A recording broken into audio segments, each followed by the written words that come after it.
At siya ay luto na. Takpan na natin. At ako naman ay ngayon maghuhugas na ng pinggan. Daming mahuhugasan dito mga kapaparts. Maliban na hugasan, ako ay maksain pa ng magluto pa ako ng kanin. Ganito ang buhay ni Paparts pag nandito sa bahay. Walang kasama. Ako lang mag-isa. Maya-maya pagluto na to, dumating yung mga palalabs ko. Ayan, ready na yung mga pagkain. So ganito tayo mga kapaparts. Sinong relate dyan? Mamitas po tayo ng kunting gulay doon sa ating backyard garden upang lutuin ngayong gabi. So mga kapaparts, samahan nyo ako. Mamitas tayo ng tangkong, pitsay at saka radish. Iluto natin doon sa kunting karne para may sabaw naman. Alam nyo naman si Paparts, mahilig sa sabaw. So nandito tayo ngayon sa ating backyard garden. Siyempre mayroon tayo dito mga wild tangkong. So mag-harvest tayo ng mga wild tangkong at saka yung radish. Ayan, so nakita nyo po natin may pitsay pa dito. So kunin na natin tong isang puno ng pitsay. Tamang tama na to para sa gabing ito. At saka may radish din dito. Aba, akala ko malalim. Yun lang pala. Sige na lang. At saka ito. Aba, may pitsay na, may radish pa. So ano pa ang kulang natin? Yung kwan, tangkong, di ba? So ayan ang pitsay, ayan ang radish. Magkuha na lang tayo ng kunting tangkong. Ayan, kunting ikot lang natin sa ating backyard garden. May tangkong na tayo. So ganito lang kasimple mga kapaparts. Iluto natin ito ngayon sa baboy. Hugasan na natin na maayos yung mga gulay na kinukuha natin doon sa ating backyard garden. So ready to cook. Ang oras po natin ngayon ay 5:30 na ng hapon.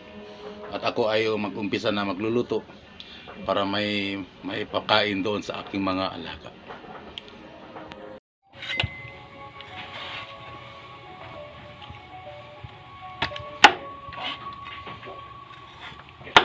Rosin yung karne natin. Ayan.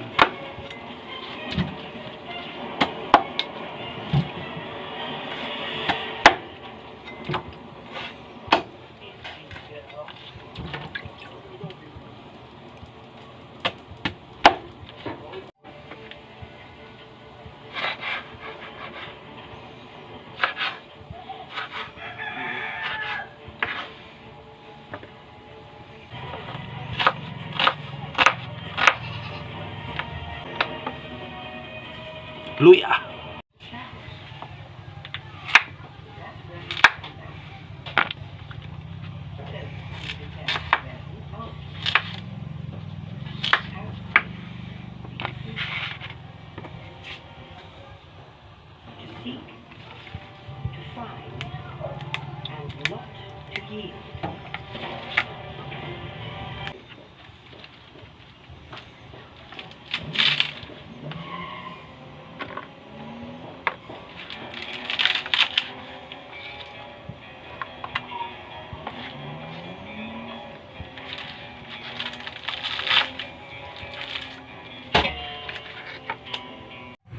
Tanggalin ang bula sa karne. Yun ang bula.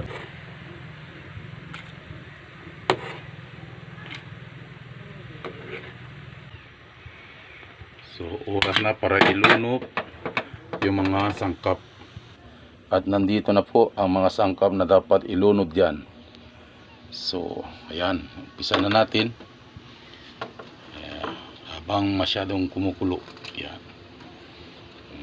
iba't ibang mga sangkap. Ayan. At pakuluin pa ulit. Siyempre ilunod na natin yung radish. Ayan. At malapit na siya mga kapaparts.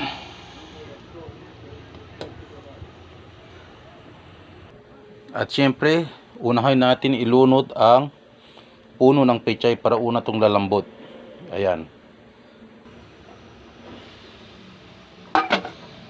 Ilunod na natin yung puno ng pichay. Kasi matagal yan siya lalambot. Ayan.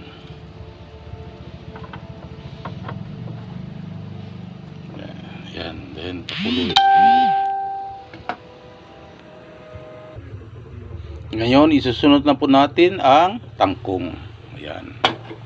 Malambot na yan siya. Ang tangkong na naman ilunod natin. Ayan. And then takpan.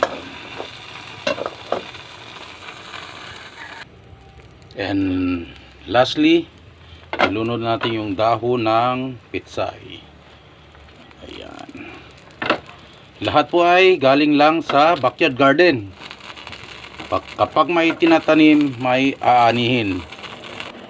Ayan, konting pisil-pisil lang mga kapaparts. May panghapunan na tayo preskong gulay, masustansya na galing lang po lamang sa ating backyard garden.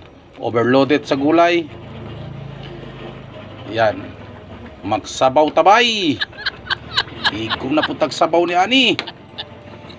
Ayan. At siya ay luto na. Takpan na natin. At pwede nang patayin ang apoy. At ako naman ay ngayon maghuhugas na ng pinggan. Daming mahuhugasan dito mga kapaparts. Maliban na hugasan, ako ay magsain pa ng magluto pa ako ng kanin. Ganito ang buhay ni Paparts pag nandito sa bahay. Walang kasama. Ako lang mag-isa. Maya-maya pagluto na to, dumating yung mga palalabs ko. Ayan, ready na yung mga pagkain. So ganito tayo mga kapaparts. Sinong relate yan?